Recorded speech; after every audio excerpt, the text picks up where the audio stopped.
How to customize respond with text messages in iPhone 16e.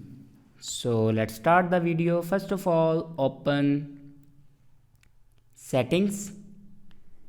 In settings, scroll down in last and click on apps. After clicking on apps, then scroll down and click on phone app. And then scroll down, and here you can see the option respond with text. Now click on respond with text, and here enter your text. I will call you later.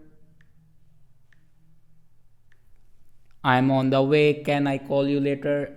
All the text response you can add here. So this is the way to customize respond with text messages in iPhone 16e. I hope this video is helpful for you. Thanks for watching.